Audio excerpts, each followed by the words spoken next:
Explaining entertainment, keeping you ahead of the culture curve. It's what we do every day here on the WDW Pro channel. And it so happens that we have to do that a lot with Star Wars because it just keeps dropping and dropping and dropping. We don't take any joy in that necessarily. We just are observant. And we've been calling this for a while. The things that Disney has done with this franchise are now all coming to roost, and it's not the result that Disney would like. So, joining me to help me with this discussion today, this deep dive into what's wrong with Star Wars and how bad this is, and trust me, it's bad. First of all, we've got Lorne Connor from That Park Place. We also have Valiant Renegade from Valiant Renegade. Sorry for being redundant, folks, but that's the way it is around here. If you like content like this, make sure to click the like button, share, subscribe, and that notification bell. Click it and stick it to the algorithms. We covet your comments, so drop one down below. And don't forget, the Pro Show starts Thursdays, 5 to 7 p.m. Eastern Time. March 23rd is the debut date. All right, we are going to be talking about The Mandalorian Season 3, the premiere episode, and how this did not go, apparently, the way that Disney Plus had anticipated. All right, before we do this, let's do a caveat on it, and that is that we are using Samba TV. Mm-hmm. And for anybody who's watched this channel now or who has read That Park Place for a while, you know my feelings on Samba TV, and we don't need to drudge that up. We don't need to retread it, but it's not good. So the only reason that we're willing to play with this is because Samba TV is giving us a comparison of The Mandalorian Season 3, Episode 1 to other shows with their premieres that Samba TV also measured. So in that regard, we're getting a comparison from Samba TV to Samba TV. Were this anything else? Were this something where we were trying to actually derive real numbers out of versus percentage drop-offs? There's no way we'd touch this. I don't want to be mean. I don't want to be negative about a company. But if it's not Nielsen right now when it comes to streaming, or if it's not directly out of the company, I'm not buying it. We've got our reasons for that, but we'll leave that for another video another day. This coming from The Direct, The Mandalorian Season 3 suffers weak premiere viewership by Sam Hargrave. The Mandalorian Season 3 premiere suffered a surprisingly weak performance on Disney Plus compared to other Star Wars series. And that is the key here, folks, compared to other Star Wars series. But it's going to get worse than that when we start comparing it to just The Mandalorian. Having kickstarted Disney Plus's blockbuster efforts as the first streaming series from the Marvel or Star Wars universes, The Mandalorian has turned into a cultural phenomenon over recent years, with Season 2 setting records for the service at the time. With over 2 years passed since Season 2's finale, excitement for the show remains as high as ever after its trailer broke Star Wars records. Well, I'm sorry, but that does not seem so evident any longer. We'll continue forward here. According to The Wrap, which shared data collected by Samba TV, The Mandalorian Season 3 premiere had a relatively weak performance in comparison to some other Star Wars Disney Plus series. Here's where we get to the bad stuff.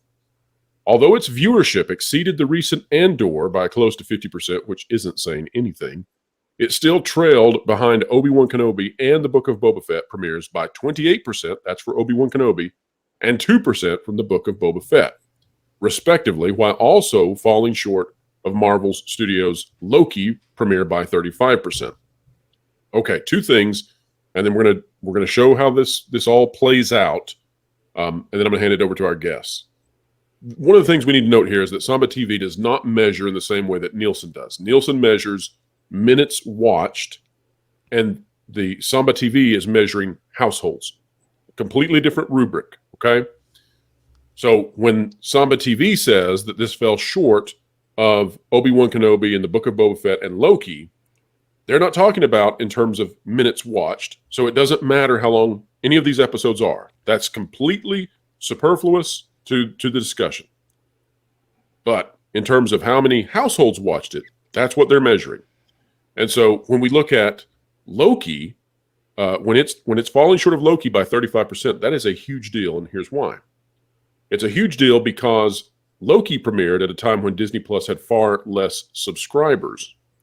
And so if that subscriber base is highly contracted for Loki, and yet still The Mandalorian Season 3 debuts at a lower mark than that, substantially lower, then that means that a substantially lower percentage of overall households subscribed to Disney Plus are tuning in.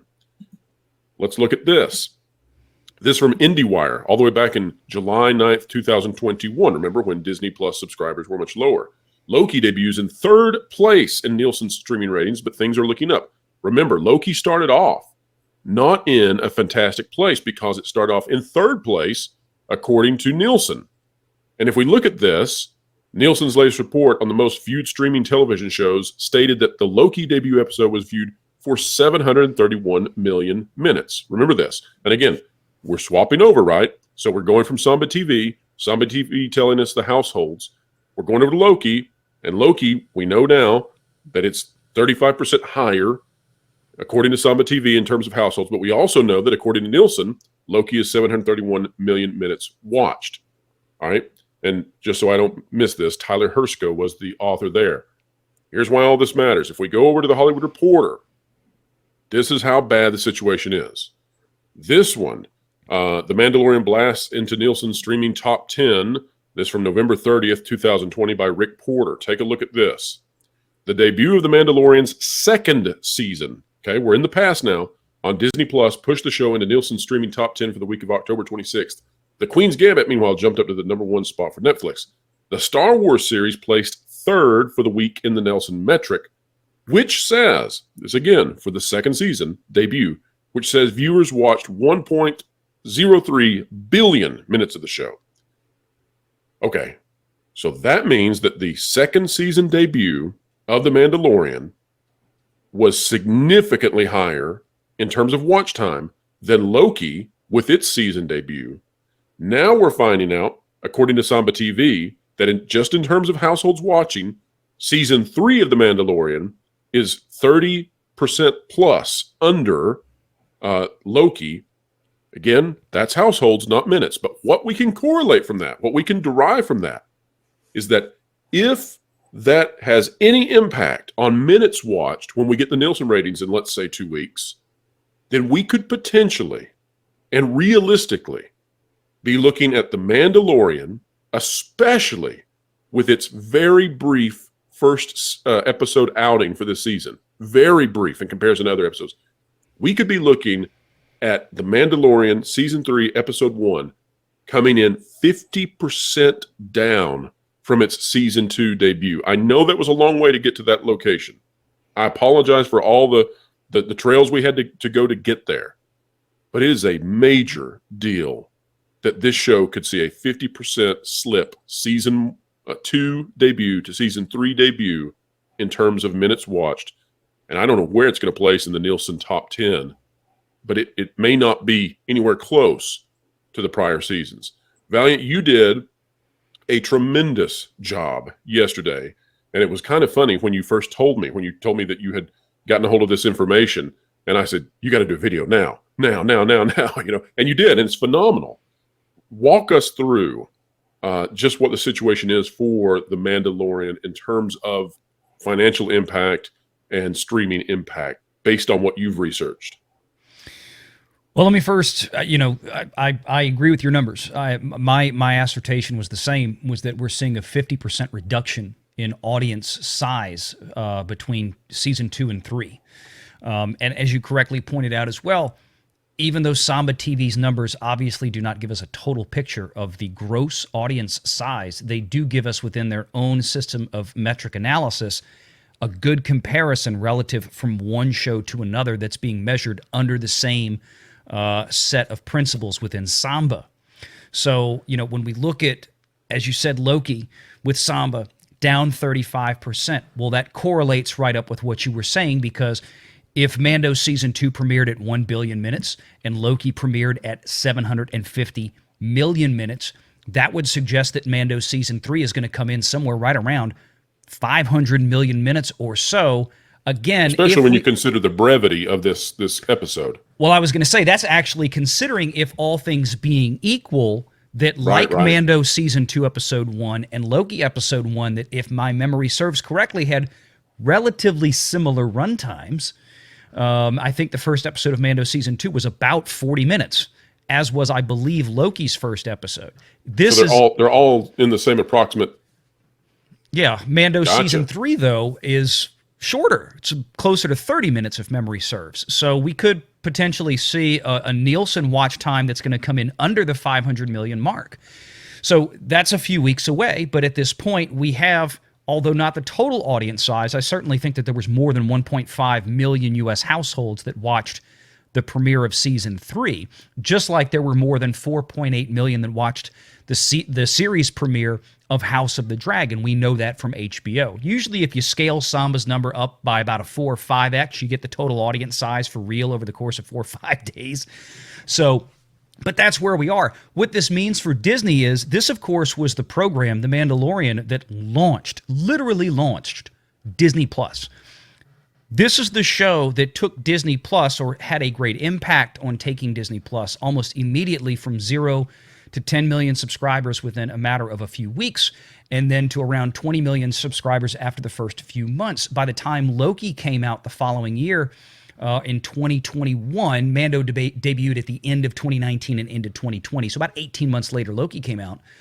Disney Plus had a subscription base of around 30 million domestic core subs. So that would be US, Canada.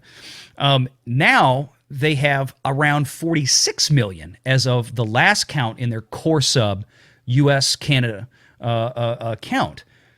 So that's a growth of almost 50%.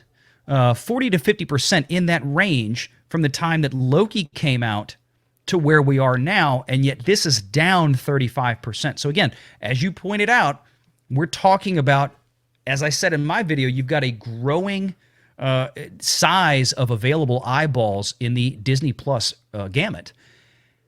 And the relative audience, the pro rata section of that audience that's actually now tuning in, is getting smaller and smaller and smaller and smaller. They're watching things like Bluey. It's like an accordion being pulled apart. One side of the accordion being growth in subscribers, although that has stalled in the most recent quarter, and then the other side of the accordion being the actual viewership. So, you know, the disparity between these two is just is expanding.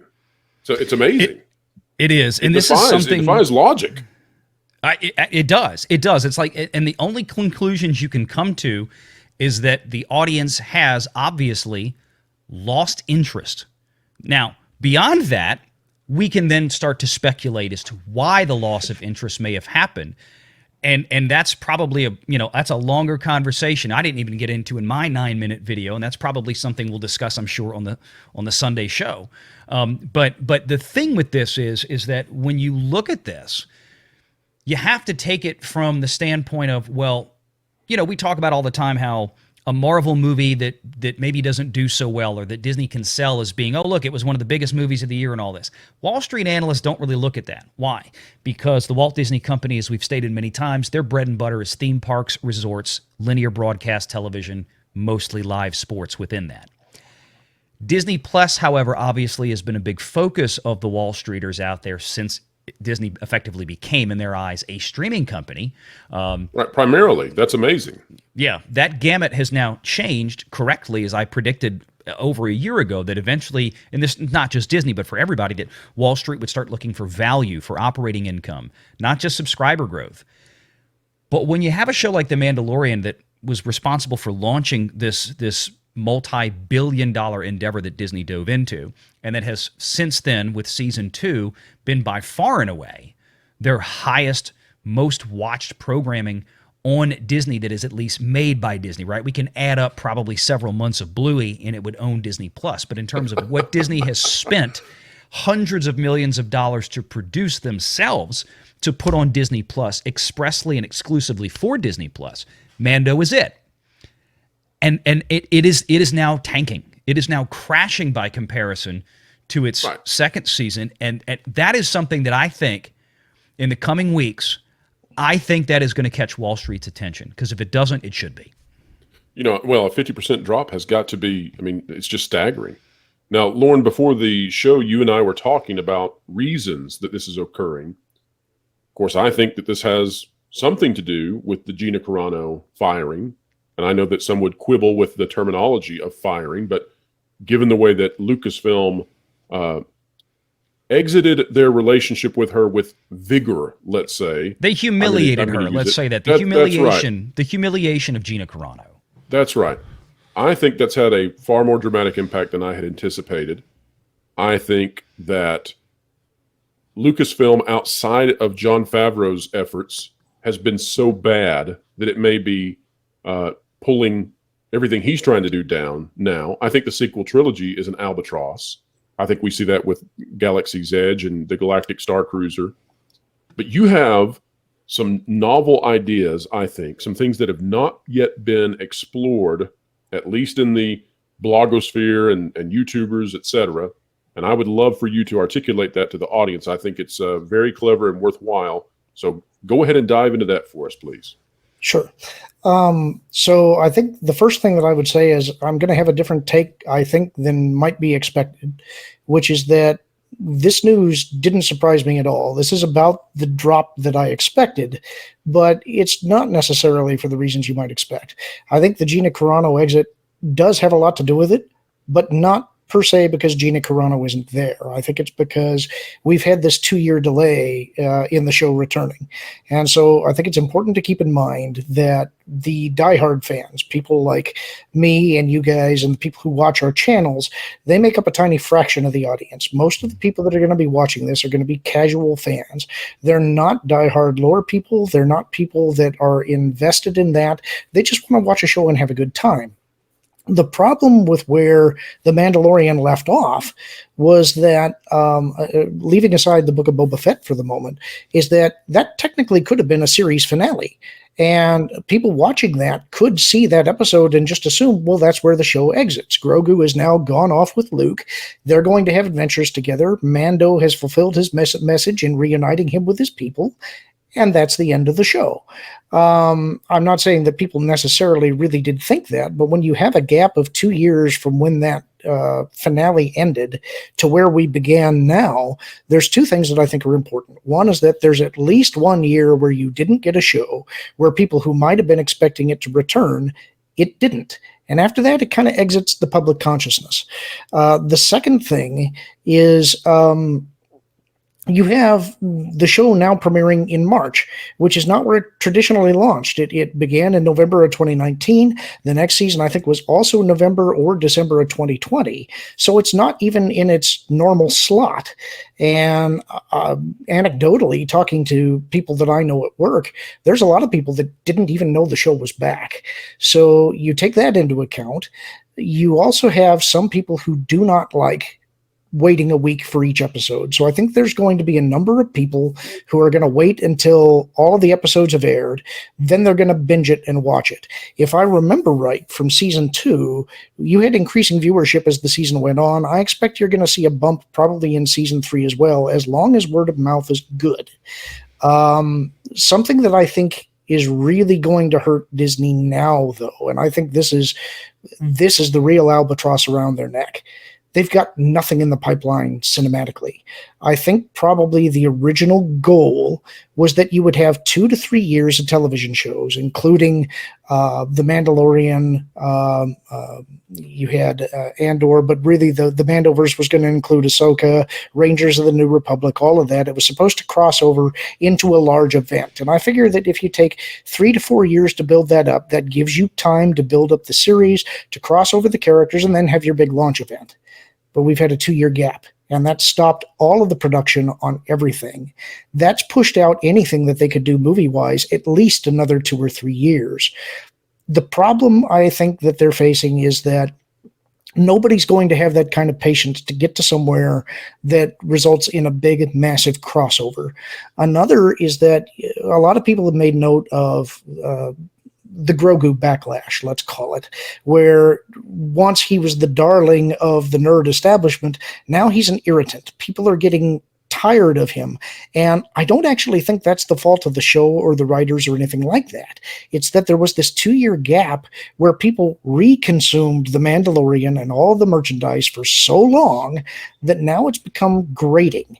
And when you get back to season 3, Grogu's had some incremental development, but it's not major, and it's starting to rub a bit like sandpaper. I think the final thing that we talked about before we started recording was, you didn't know this, Valiant. I don't know if you know this, but John and Dave had come out in one of their interviews and explained that there's been a gap of 2 years between the season finale of season 2 and the first episode of season 3. That was not communicated well in that first episode. It was not. People why that matters. Well, I think that the first episode ended up falling a little bit flat because they were trying to address that. There had been this 2-year gap between the finale and the first episode, so that first episode kind of had to reset the table for the audience. It's like, here's where we're at now. This is how the situation has changed, and how they tried to communicate that was showing how Navarro has become far more cosmopolitan than it was the last time that we saw it. But that doesn't really get through in the episode. People don't well, for me, think about for that. me, it feels like Grogu was with Luke for a week. That's how long it feels like, and they're trying to say that he trained for 2 years. It just doesn't make sense. Valiant, what do you think about that? And also, what do you think about, Taika Waititi's come out, probably not going to do a Star Wars movie now. The other one, who knows what's going to happen, but I don't see any relief in sight. What do you think? No, I don't. And to some of the points that Lauren made, I thought they were very, very good points, a lot of them. But a couple of things that I would add to that is that I think you're right, a 2-year gap has made it difficult, but at the same time, there have been other shows out there that have had similar gaps from the release of one season to the next and have come back. Stranger Things comes to mind. Don't forget Game of Thrones. We had a couple of those. Sure, yeah. And those, and again, regardless of what you think of the latter seasons of Game of Thrones, the audience came back in droves almost right off the bat. I think part of the problem here, to something else you mentioned, Lauren, is that you're totally right. The normies out there that aren't watching, folks like us on YouTube or aren't Star Wars diehards, that's more casual fans watching it, they kind of got disconnected from it. I think you're right. The problem is that when you have a show with multiple seasons, or you have a series of films with sequels and multiple entries, the best thing you can do that does happen from time to time, and sometimes it happens brilliantly, is that you start with a small fan base and you build it. The next season comes out, you're relying on that first core fan base, the old 80-20 rule. You're relying on that core fan base to then tell all their friends and increase the size of that core fan base each and every time. You had a lull here where the core fan base, because of things like the Gina Carano situation, I think did play a factor, albeit I don't think it was the biggest factor. I think part of it was everything that's happened with Disney since then. I think it was the Book of Boba Fett. You took that core fan base that's supposed to be your cheerleaders and you stomped on them. I think that was a big factor because they're not out there cheering for your show anymore. Look at the opposite situation. John Wick. The first John Wick movie comes out, makes $70 million globally. The second John Wick movie comes out, they had a huge core fan base. It became big after the theater. Second movie comes out, it doubles to about 150 to 200 million. Third movie comes out, it doubles again, 380 million or so globally. Now we got the fourth movie coming out. This thing's probably going to do 600-700 million.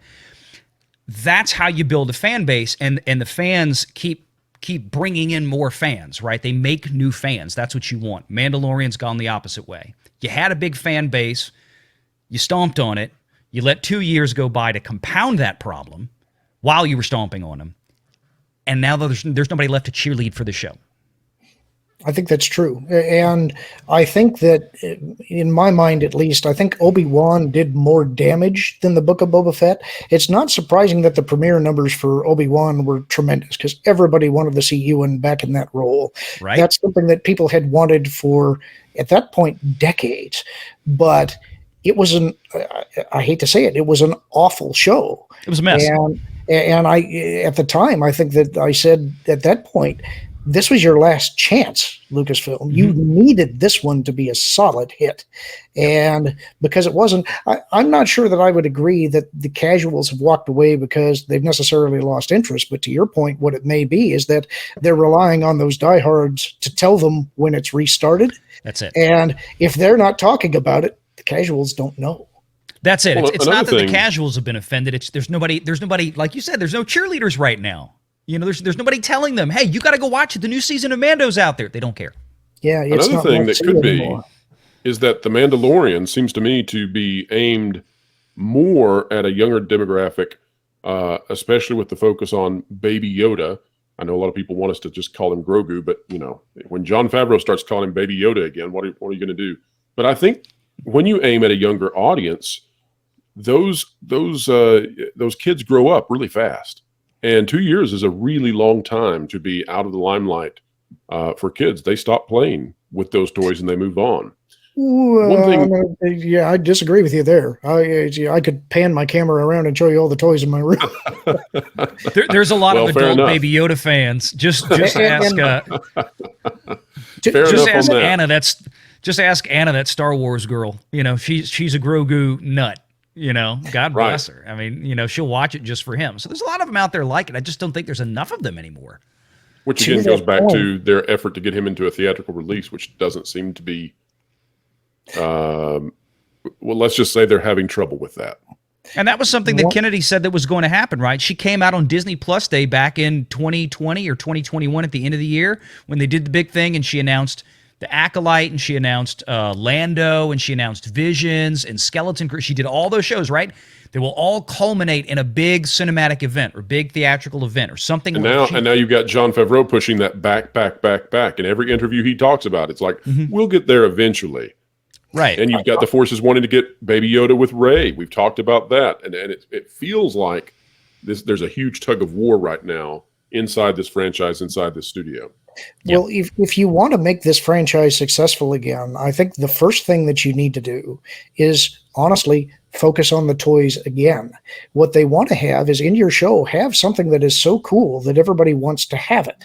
And I think that that's part of the reason that you're seeing in The Mandalorian this season, they're focusing on the creature feature stuff and on vehicles and whatever that cave creature was, because you could get some really cool toys out of that. But they also need to be focusing on their other storytelling avenues. They need to be focusing on games to keep it in the public consciousness, and they need to improve their publishing. Right now, their books are just doing nothing. You mean the High Republic isn't that popular? I can't believe it. I hadn't told you guys, but I actually did over the Christmas holiday. I got the audiobook of the first High Republic novel. Oh, Well, I'm I out of saw here. one of your eyes twitching, so I knew something had happened to you. I listened to it, and to be, Badlord. the thing is that there are things that could be cool about the High Republic. They've got some great design people, but it's just awful dreck. It's just so terrible. There was no way I could listen to any more of that stuff. Let me I ask, wanted when to you give say it a great, chance.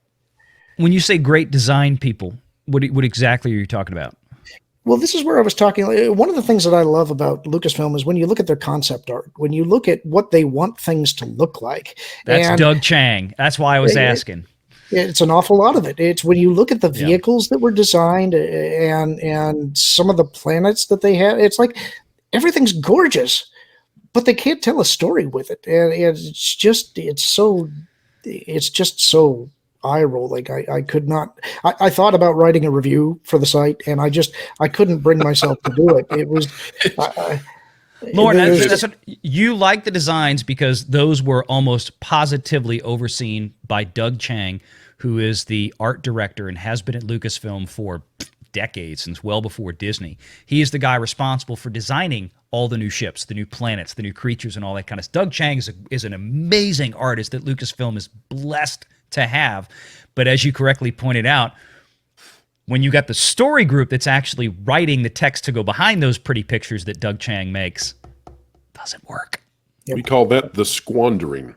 Yes. Now, guys, I want to head into this topic to wrap up on, and that is that this doesn't seem to be something limited to Star Wars and Lucasfilm. Although, I mean, this is an impressive drop. I mean, this really is. The idea that Mandalorian Season 3 could have a 50% viewership time coming under Season 2 Season 2 Episode 1. I mean, that's massive. But we're seeing this across Marvel. We're seeing this perhaps even more pronounced in their animated films and the receptions and responses to those. It seems like this is all throughout the company, and it's dramatic. I mean, this really is, in the last few weeks, just coming to a head. And something that's been sent my way now by 3 different sources, and I want to clarify that this is rumor. I can't verify this yet, but when you get 3 different sources telling you something, it's worth noting it, that there's the potential up ahead for more layoffs. We know that Disney has done 1 round of layoffs, and I'm hearing that potentially there's more on the way. Valiant, I'm particularly interested what you think in terms of this drop in content and content reception, in terms of the audiences exiting from everything to do with Disney. And we don't know where this is going to stop. We don't know if it's going to metastasize into their theme parks or et cetera. How much do you think this, with The Mandalorian, with Disney Plus ratings falling off a cliff, Marvel, et cetera, how much do you think that's impacting the outlook for Disney in terms of personnel? You know, it's hard to say. I mean, of course, Disney Plus is the black hole where Disney throws all of its losses, right? So we lose money or we just barely break even on whatever the next MCU film is, like they've been doing the last couple of years. We're going to dump that off into Disney Plus and we'll bury the losses in there. That's how they do it, right? It's an accounting shift. So normally what you do is you would look at a company, if you're going to have more layoffs, and then you would try to look at where do we have the most bloat, or what are the sectors that just aren't performing that well. That's the most likely places that you're going to trim the fat. Places like parks and experiences, places like linear broadcast TV, while they're going to have some layoffs, you would tend to think under normal auspices that they would be relatively, and I mean that term, loosely, relatively safe, right? They're going to see some, but they're not going to see 20,000. It's highly unlikely they're going to cut 20,000 jobs from parks and experiences, especially in places like Orlando, which is their cash machine, above and beyond all the other parks they have. Where then would they cut? Might they cut in Disneyland? Might they cut in Disney World Paris or whatever they call it, Euro Disney? That's possible. They may cut down staff in terms of their actual operating offices in Burbank. They may cut down some staff in certain studios. I've been saying for the longest time, what makes a lot of sense would be a consolidation between Disney Animation and Pixar. Makes no sense to have 2 studios making almost exactly the same content. Crap. It looks. Oh, I'm sorry. Content. Yes, that's right. I'm yes, sorry. The same crap. It looks the same. It sounds the same. I can't tell that right now. Nobody out there could tell me who's making Elemental this summer. I mean, except for people that already know what it is. Is it Pixar or is it Disney? Yeah. You can't tell them apart. There's no reason to have these 2 corporate entities. You can trim the fat there. I don't know how much of a staff Disney Plus itself really has. I mean, it's probably mostly technicians and administrative issues. I mean, there's not much there because the studios are making all the content for it. So depending on how many cuts that we see, it'll be interesting to see how they're really fettered out amongst the company. We just saw Meta, drop another 10,000 layoffs today or yesterday as you're watching this video. So it's across the industry, as you said. So it's just a matter of time before we see what is this going to look like. I think a lot of the cuts will come from probably a lot of the sales and advertising department. So let's enter into some serious speculation for a moment. And honestly, this is speculative, but Disney has just brought in a new HR executive heading up all of human resources. You and I talked earlier, Sonia Coleman coming in for Paul Richardson.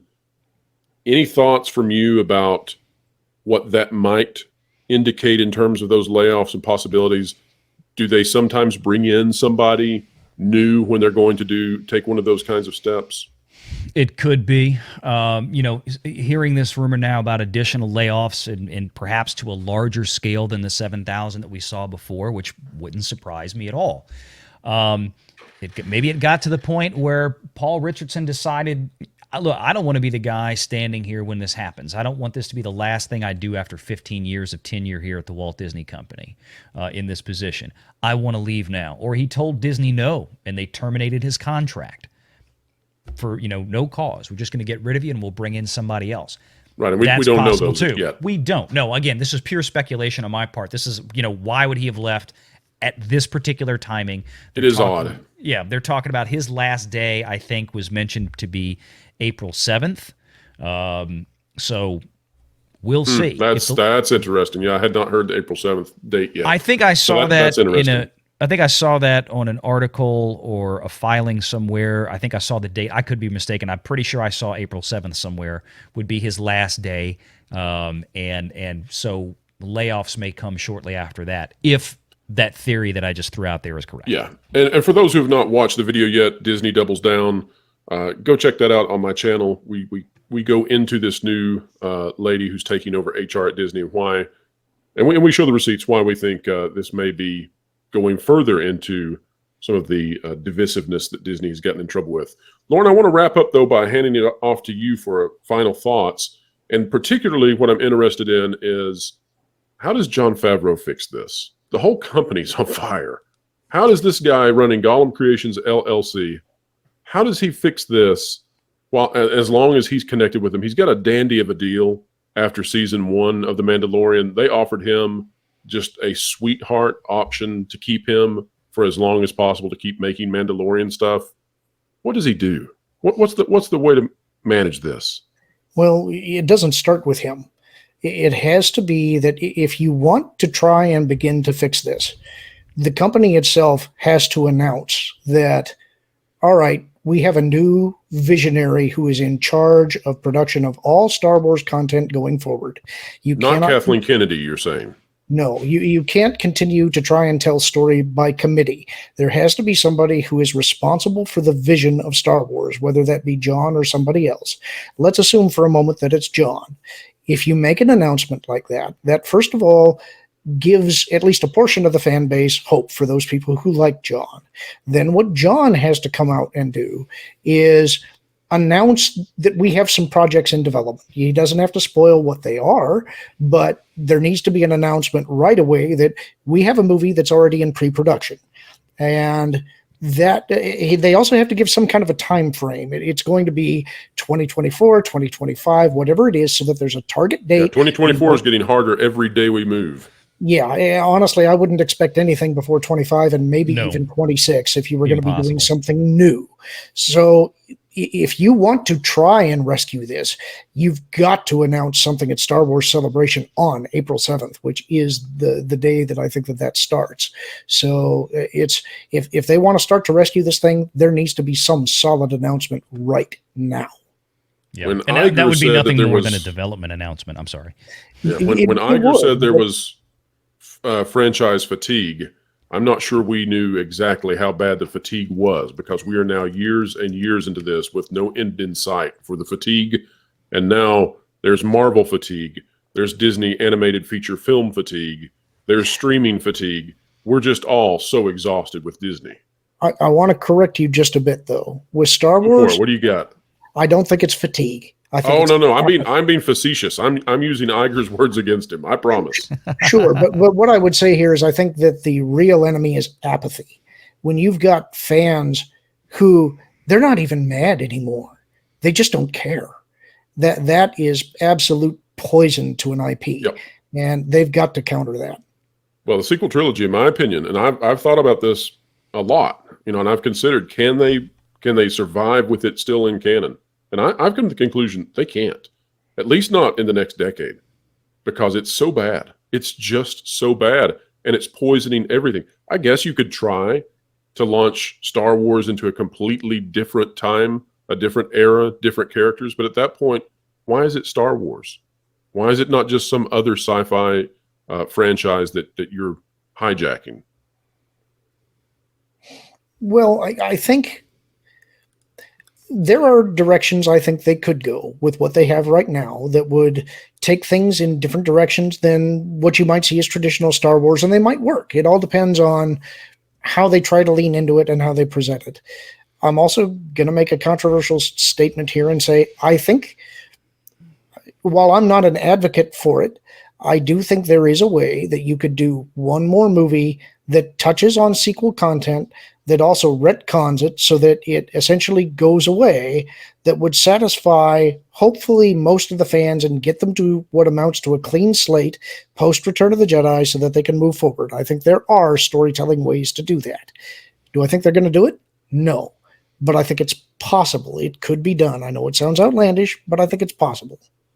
Anything is possible when you have good leaders and adults in the room. Unfortunately, we're fresh out of those over at Disney. Valiant, where can people find you on this great, big, beautiful web out there?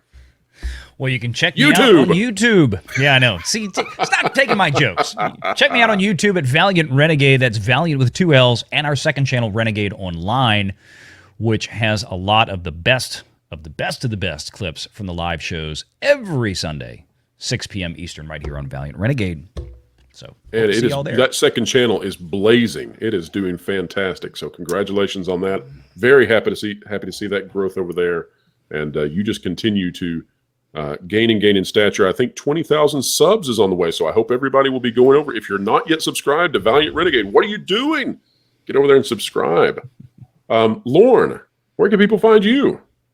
You can see my articles on that Park Place, usually talking about Star Wars and LucasArts games and associated properties.